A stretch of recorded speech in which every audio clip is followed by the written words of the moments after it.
오늘 하나님이 주시는 말씀 보도록 하겠습니다. 요한복음 18장입니다.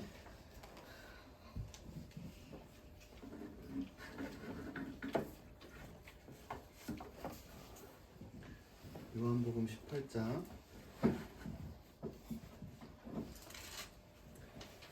1절부터 11절까지 말씀을 한 절씩 교독하겠습니다. 제가 먼저 공독해드립니다. 예수께서 이 말씀을 하신 뒤에 제자들과 함께 기드론 골짜기 건너편으로 가셨다. 거기에는 동산이 하나 있었는데 예수와 그 제자들이 거기에 들어가셨다. 예수가 그 제자들과 함께 건너편으로 모이셨으므로 예수를 넘겨줄 유다도 그것을 알고 있었다. 유다는 로마 군대 병정들과 제사장들과 바리새파 사람들이 보낸 성전 경비병들을 데리고 그리로 갔다. 그들은 등불과 횃불과 무기를 들고 있었다. 예수께서는 자기의 소리를 고소하시고 앞으로 나서서 그들에게 부르셨다. 너희는 누구를 찾느냐? 그들이 대답하였다. 나사렛 사람 예수요. 예수께서 그들에게 말씀하셨다. 내가 그 사람이다. 예수를 넘겨줄 유다도 그들과 함께 서 있었다. 예수께서 그들에게 내가 그 사람이라고 말씀하시니 그들이 뒤로 물러나서 땅에 쓰러졌다. 다시 예수께서 그들에게 물으셨다. 너희는 누구를 찾느냐? 그들이 대답하였다. 나사렛 사람 예수요. 예수께서 말씀하셨다. 내가 그 사람이라고 너희에게 이미 말하였다. 내가 나를 갈 것은 이 사람들은 물러가게 하라. 이렇게 말씀하신 것은 예수께서 전에 아버지께서 나에게 주신 사람을 나는 한 사람도 잃지 않았습니다 하신 그 말씀을 이루게 하시려는 것이었다. 시몬 베드로가 칼을 가지고 있었는데 그는 그것을 빼어 제사장의 총을 쳐서 오른쪽귀를 잘라버렸다. 그 총의 이름은 말고였다. 우리 같이 읽겠습니다. 그때 예수께서 베드로에게 말씀하셨다. 그 칼을 칼집에 꽂아라. 아버지께서 나에게 주신 이 잔을 내가 어찌 마시지 않겠느냐. 아멘.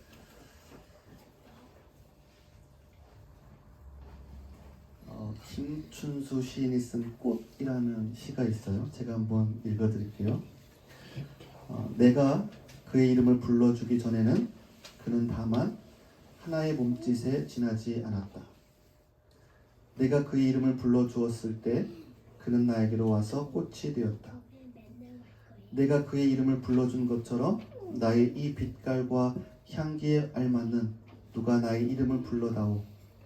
그에게로 가서 나도 그의 꽃이 되고 싶다. 우리들은 모두 무엇이 되고 싶다.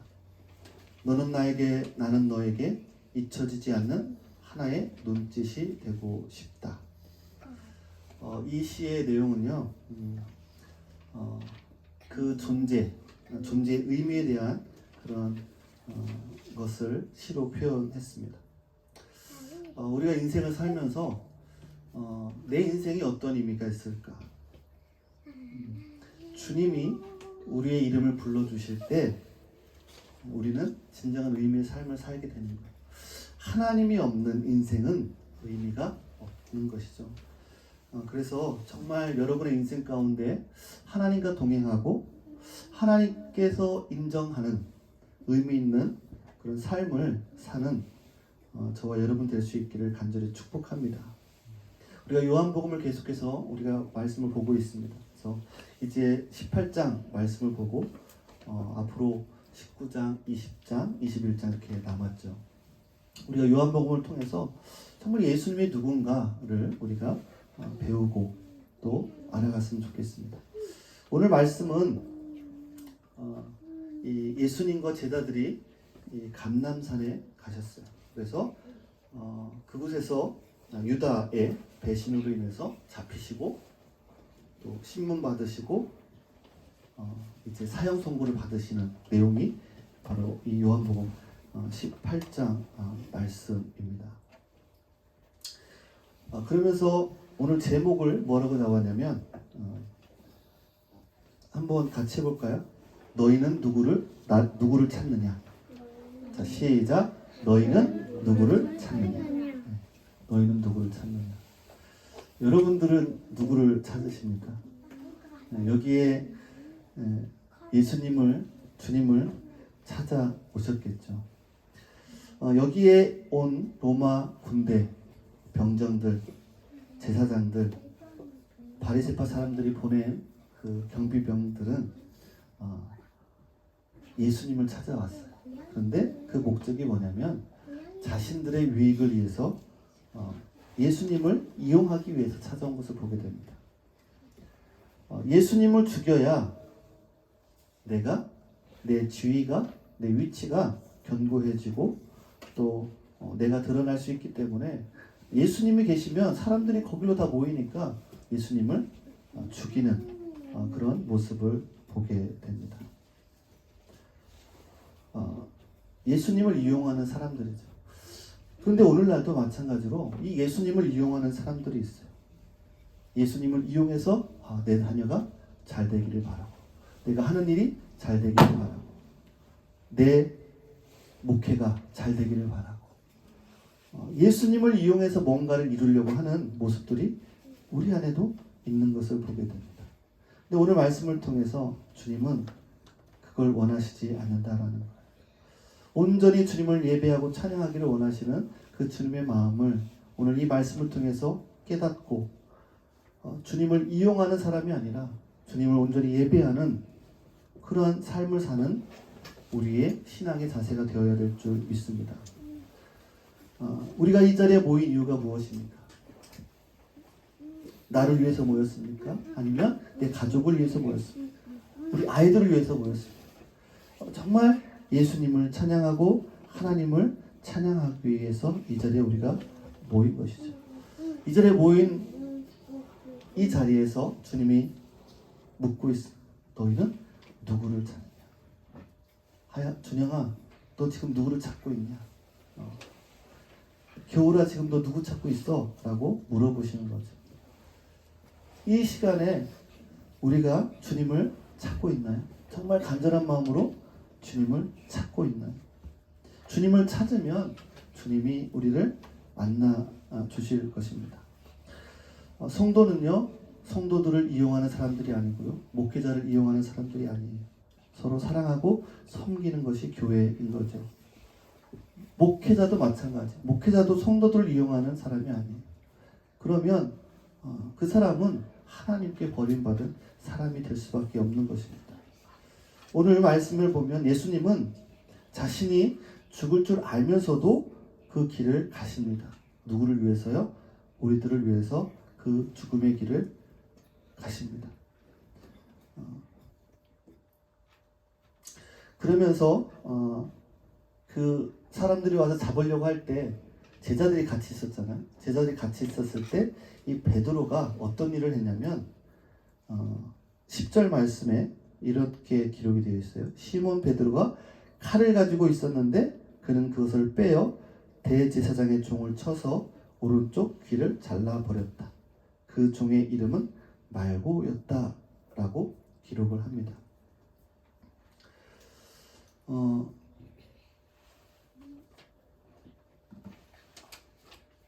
그러면서 예수님이 어떻게 하셨냐면 이 베드로가 말고의 귀를 자르니까 예수님이 그 귀를 만져서 고쳐 주셨습니다. 그러고서 뭐라고 말씀하셨냐면 11절에 그때 예수께서 베드로에게 말씀하셨다. 그 칼을 칼집에 꽂아라. 아버지께서 나에게 주신 이 잔을 내가 어찌 마시지 않겠느냐라고 말씀하고 있습니다. 이 말씀을 묵상하면서 우리가 생각해 봐야 될 것이 있는데 이 당시에 예수님이 죽으시고 부활하시고 또 승천하신 이후에 성령이 임하신 후 그 오순절 다락방에서 제자들이 모여서 120명의 사람들이 모여서 열심히 기도할 때 성령이 임하신 이후에 사역들이 막 일어났잖아요. 교회가 생기고 그러면서 박해를 당할 때 어떻게 해야 되느냐, 어떻게 살아가야 되느냐, 예수를 믿는 사람으로서 어떻게 살아가야 되느냐에 대해서 말씀해 주고 있는 거예요. 이 당시에 그 예수님이 승천하시고 나서 제자들이 어떻게 살았느냐, 아무리 박해를 해도 절대로 칼을 들지 않았다라는 거예요. 예수님을 믿는다는 이유로 죽이려고 했을 때 내 자신이 살겠다고 칼을 들지 않았다라는 거예요. 주 313년 콘스탄티누스 황제가 이 기독교를 공인할 때까지 교회는 단 한 번도 자신들의 생명을 지키겠다고 칼을 들지 않았다라는 거예요. 오히려 이들은 예수님을 믿는 것으로 인해서 죽임당하는 것을 기쁘게 여겼다라고 기록을 합니다. 사도행전 5장에 보면 이렇게 기록을 했어요. 사도들이 예수님을 증거하는 것으로 인해 감옥에 갇히고 매를 맞고 협박을 당하며 풀려날 때 제자들이 뭐라고 했냐면 그의 이름을 위해서 능력받는 일에 합당한 자로 여기심을 기뻐했다라고 기록을 하고 있습니다.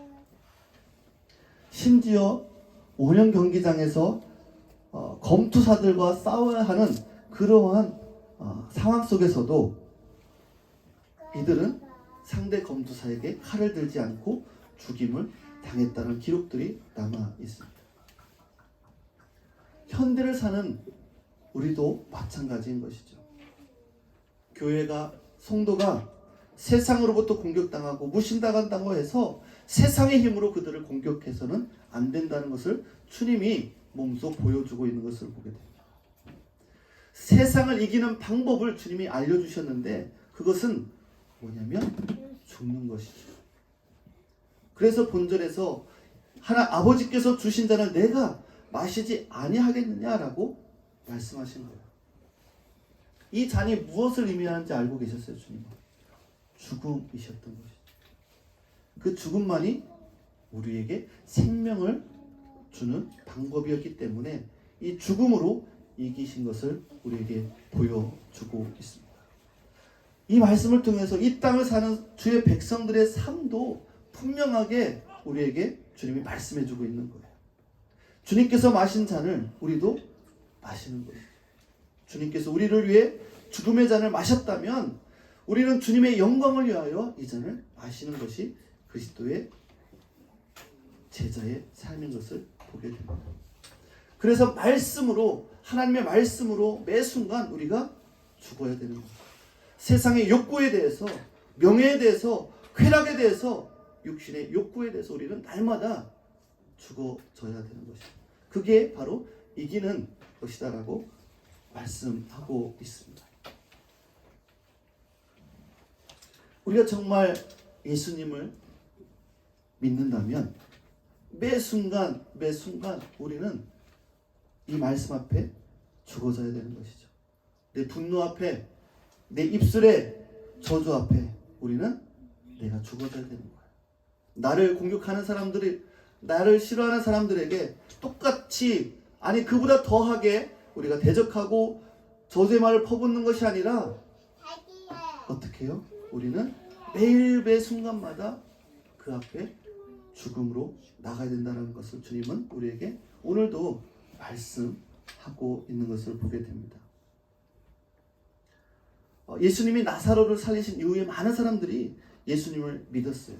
그래서 사람들이 두려워했어요. 왜냐하면 유대의 사람들이 많이 예수님을 따르는 일들이 점점 더 확대되니까 자신들의 이 권력이, 자신들의 위치가 지금 위협을 받고 있다라고 생각을 하고 예수님을 죽이게 되는 그런 일을 범하는 것을 보게 됩니다. 우리는 늘 이 베드로가 칼을 가지고 있었다. 참 다혈질이네, 좀 나쁜 사람이네 라고 할 수 있는데 베드로만 칼을 가지고 있는 것이 아니라 우리도 칼을 가지고 있어요. 늘 이 분노의 칼로 사람들을 자르고 내 욕심으로, 내 입으로 이 분노의 칼로 사람들을 베는 것이죠. 자녀들에게, 또 부모에게, 이웃에게 이 칼로 수없이 내가 공격당한다고 생각하면 여지없이 이 말고의 길을 벤 것처럼 우리는 그 칼을 휘둘르며 살고 있다라는 거예요. 그런데 오늘 주님은 그 칼을 칼집에 꽂으라고 말씀하십니다. 여러분의 칼을 칼집에 꽂으라고 말씀하시는 거예요. 여러분의 분노, 내 마음대로 안 된다고 자녀에게 분노의 말을 얘기할 수 있을까요? 아니요. 그 칼을 꽂으라고 말씀하시는 거예요. 부모에게 자녀들이 분노의 칼을 뽑아들 수 있나요? 아니요. 주님은 그 칼을 칼집에 꽂으라고 주님은 말씀하십니다. 오늘 이 시간에도 주님은 우리를 위하여 기도하고 계십니다. 그런데 우리는 우리의 육적인 이익을 위해서 주님을 부인하고 썩어질 것을 위해 이익을 취하려고 하는 경우들이 너무나도 많은 것을 보게 됩니다. 성령께서 우리 안에서 탄식함으로 기도할 때 우리는 영적인 귀가 닫히고 눈이 감겨서 주님의 마음을 알지 못하고 세상을 섬기는 그러한 삶을 살아갈 때가 너무 많다라는 것. 그것이 오늘 베드로의 모습이었어요. 왜 우리는 이런 삶을 하나님을 원하시는 정말 그리스도인답게 하나님이 원하시는 그리스도께서 원하시는 삶을 살지 못하고 교회 안에서는 믿음 있는 것처럼 보이지만 세상에서는 여전히 세상과 보타며 살고 있는 왜 다른 삶을 살고 있을까요? 교회 안에서는 뭔가 거룩해 보이는데 가정에서는 그렇지 못하고 왜 그런 삶을 우리가 살고 있을까요? 우리의 생명의 주관자이신 예수 그리스도가 누구인지 분명하게 알지 못하기 때문에 그렇습니다. 여러분, 세상은 우리를 죽일 수 있는 힘이 없다라는 것을 기억하시기 바랍니다. 오직 우리의 생명을 주장하시는 분은 바로 하나님 한 분이심을 믿으시기 바랍니다. 31절에 이렇게 말씀하고 있어요. 빌라도가 이르되 너희가 그를 데려다가 너의 법대로 재판하라. 유대인들이 이르되 우리에게는 사람을 죽이는 권한이 없나이다 하니 라고 말씀합니다. 오직 그 당시에 사용할 수 있는 권한이 누구에게 있었냐면 로마에 있었어요. 그래서 자신들 입으로 자신들의 한계를 말하는 것이죠. 그런데 요한복음 19장에 보면 빌라도와 예수님의 대화 가운데 이런 말씀하세요. 주님이 내가 너를 놓을 권한도 있고 그 빌라도가 얘기를 하죠. 내가 너를 놓을 권한도 있고 십자가에 못 박을 권한도 있는 줄 알지 못하느냐 라고 했을 때 예수님이 뭐라고 하셨냐면 위에서 주지 아니하셨더라면 나를 해할 권한이 없으리니 그러므로 나를 내게 넘겨준 자의 죄는 더 크다라고 말씀하고 있습니다. 그러면서 마태복음 10장 28절에 뭐라고 말씀하고 있냐면 몸은 죽여도 영혼은 능히 죽이지 못하는 자들을 두려워하지 말고 오직 몸과 영혼을 능히 지옥에 멸하실 수 있는 일을 두려워하라 라고 말씀하고 있습니다. 무슨 말이에요? 나의 생명의 주인은 하나님이시다라는 거예요. 주님이시다라고 말씀하고 있는 거예요. 이름 위의 하나님이 누구예요? 이름 위의 생명, 삶의 주인이 누구라는 거예요? 하나님이라는 거예요. 그러면 내 생명의 진짜 주인이 주님이라면 주님을 의지할 수밖에 없는 것이죠. 왜 주님을 믿지 못하니까 세상을 두려워하기 때문에 세상 속에서 우리가 거룩한 삶을 살지 못하는 거예요. 세상이 두려우니까. 주님을 믿지 못하는 거예요. 세상이 내 삶을 주장하고 있다고 믿기 때문에 그런 거예요. 그러나 주님은 세상을 주관하시고 생명을 주관하시는 분이 주님이라고 오늘 본문 말씀은 말씀하십니다. 몸은 죽여도 영혼은 능히 죽이지 못하는 자들을 두려워하지 말고 오직 몸과 영혼을 능히 지옥에 멸하실 수 있는 일을 두려워해야 된다고 말씀하고 있습니다. 하나님의 나라는 이 땅에 속해 있다고 말하지 않았어요. 만약에 이 땅에 속한 것이라면 주님이 이 땅의 많은 군대들을 통해서 자신을 구원할 수 있을 거다라고 말씀하고 있어요. 그런데 주님은 이 땅의 가치관대로 이 땅의 법대로 살아가지 않으셨다라고 말씀하고 있어요. 이 땅에서는요, 돈이 많으면 권력이 있으면 강한 사람이죠. 재물 많고 권력이 있고 인기가 많으면 강한 거예요. 성공한 거죠. 만약에 주님께서 그것으로 세상을 이긴다면 아마 주님은 이것들을 우리에게 넘치도록 부어주셨을 것이에요. 그런데요, 주님은 이 땅에 속하지 않으셨을 뿐만 아니라 이 땅의 가치관대로 승리하지 않으셨어요. 주님은 죽음으로 이 땅에 승리를 주셨어요. 예수님이 이 땅에 왕으로 오셨음을 믿으십니까? 아멘. 우리의 구원자로 오셨음을 믿으십니까? 아멘. 요한복음 1장 1절에 1절 3절에서 이렇게 말씀하고 있어요. 태초에 말씀이 계시니라. 이 말씀이 하나님과 함께 계셨으니 이 말씀은 곧 하나님이시니라. 그가 태초에 하나님과 함께 계셨고 만물이 그로 말미암아 지은 바 되었으니 지은 것이 하나도 그가 없이는 된 것이 없느니라 라고 말씀하셨어요. 예수님은요 진리 자체예요. 나는 길이요 진리요 생명이다 라고 말씀하셨어요. 저희 아내하고 어제 병원에 가면서 그런 대화를 했어요. 익숙함에 대해서 대화를 했어요. 참 우리가 이 익숙함에 너무나도 좋은 점도 있지만 안 좋은 것도 있다라는 거예요. 무슨 말이냐면 죄에 대하여 내 삶에 어떤 잘못된 습관들이 익숙해지면요 그거는 우리에게 단점이 되겠죠. 그런데 우리가 말씀을 읽고 기도하고 묵상하고 예배하고 찬양하고 이것이 익숙함으로 다가지 않는 거예요. 이거는 뭔가 특별한 때 하는 뭔가 이렇게 차이가 있는 것을 보게 됩니다. 여러분들은 어때요? 어떤 게 익숙하십니까? TV 보는 거, 드라마 보는 거, 게임하는 거, 뭔가 세상 사람과 어울리는 거 그런 것이 익숙하게 다가오고 아무런 느낌이 없이 익숙하게 다가오십니까? 아니면 말씀을 읽고 기도하고 말씀을 해서 살려고 하는 것들이 익숙하게 다가옵니다. 정말 무엇이 익숙해져야 될까요?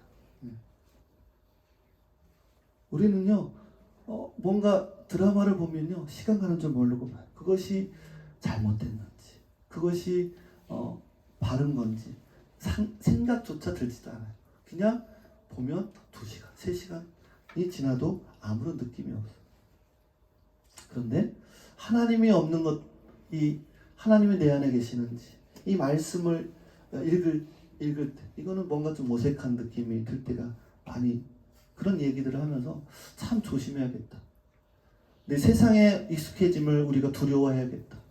세상에 익숙해지는 것을 두려워하고 하나님께 익숙해지는 것을 우리가 노력해야겠다라는 이야기를 했어요. 진짜 그런 것 같아요. 여러분 하나님의 말씀에 익숙해질 수 있기를 간절히 축복합니다. 주님이 진리 자체이십니다. 우리가 하나님을 알고 싶다고 하면서 예수님 말씀대로 살고 싶다고 하면서 이 하나님의 말씀을 가까이 하지 않으면 길이 없는 거예요. 답이 없는 거예요. 진리에 속한 자는 주님의 음성을 듣는다고 말씀하셨는데 이 진리에 속하는 방법이 뭐냐는 거예요. 이 말씀을 묵상하고 읽고 그것으로 끝나는 것이 아니라 이 말씀이 우리 안에 들어와야 되는 거예요. 주님이 뭐라고 말씀하셨습니까? 내 안에 거하라. 그리하면 내가 너희 안에 거한다 라고 말씀하셨잖아요. 우리가 주님 안에 거하는 방법이 뭐예요? 이 주님의 말씀을 우리 안에 심어야 되는 것이다 라는 거예요. 오늘 주님은 우리에게 질문하십니다. 너희는 무엇을 찾고 있느냐? 누구를 찾느냐? 여러분들은 누구를 찾으십니까? 그 영원한 생명을 주신 그 주님을 찾고 이 놀라운 은혜를 항상 기억하면서 주님께서 원하시는 진리 안에서 삶을 살아가는 성도가 될 수 있기를 간절히 축복합니다. 여러분 가정에서 삶이 너무 중요합니다. 사회에서의 삶이 너무나도 중요합니다. 저는 거짓의 목사가 되고 싶지 않아요. 거짓된 목사가 되고 싶지 않아요. 여러분들도 거짓 성도가 되지 않기를 간절히 축복합니다. 겉으로는 참 괜찮은 목사님 같아. 그런데 속으로는 가정에서는 전혀 그렇게 살지 못한다면 겉모습을 통해서는 은혜를 끼칠 수 있지만 분명히 하나님은 그 중심을 보신다고 하셨기에 제가 만약에 그러한 불순한 마음과 거짓된 마음이 있다면 하나님께 버림받을 수밖에 없는 것이죠. 누구나 마찬가지예요. 주님은 중심을 보십니다. 우리 아이들도 마찬가지예요. 여러분의 중심을 주님은 보세요. 아무리 겉으로 그럴듯하게 이야기를 해도 속이는 이야기를 해도 주님은 사람은 속을지 모르지만 주님은 절대